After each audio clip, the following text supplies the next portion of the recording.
አሳስ ገብርኤል እና ሰለስቱ ደቂቅለን ከእሳት ጋር ወጣበት ነው ያምኔው ቅዱስ ገብርኤል ቂርቆስ የ3 ዓመት ሕፃን ሆኖ በራቡ ከደንወጠሩ በካህዲው ዘንድ እመኑ ብሎ እሳት ጋር ሊሰዳቸው ሲል እናቴ አይዞሽ ሁለተኛ ሞት የለብንም ጥብቄ እናቴ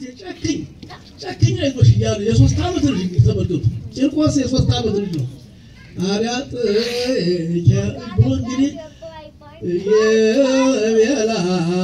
ሕፃን እሞ የትፍርህም ነበልባለ እሳት ለአዳኖሙ ለአናንያ ወአዛርያ ወሚሳኤል ውእቱ ያድኅነነ ብሎ ቅዱስ ገብርኤል ቅዱስ ያሬድ አባታችን በድጓው ላይ ጽፎልን ይህንን ነው ስንል ምናድረው የቤላ ሕፃን ለሞ የትፍርህም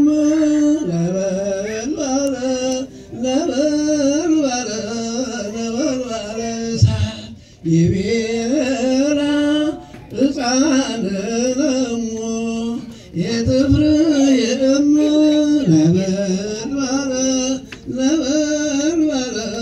ነበልባለ እሳት አናንያ ወአዛርያ ወሚሳኤል ያዳናቸው አምላክ ያዳናናል ገብርኤል ይላታል ሕፃኑ ለእናቱ እንዳትፈሪ እናቴ ነበልባሉን እሳት ነው የምንለው እንግዲህ ይላታል እናቱ እንዳትፈሪ እናቴ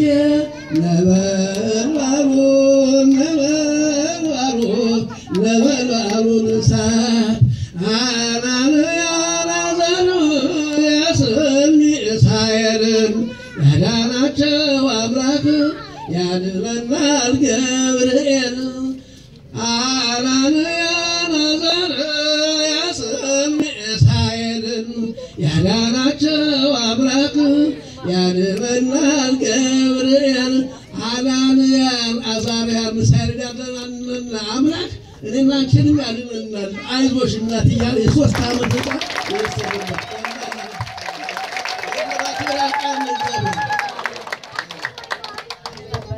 ከተጠበቅት እግዚአብሔር ያቆይልን እግዚአብሔር ይጠብቅልን ቤተሰባቸውን እግዚአብሔር ይጠብቅ ያው እንግዲህ ያሉትን ነገር የሚቀጥለው ሳምንት በማህሌቱ ይባላል እንደዚሁ ደግሞ በወረብ ይባላል ሁላችሁም እንዳትቀሩ የዚያን ጊዜ እና እግዚአብሔር ከእናንተ ጋር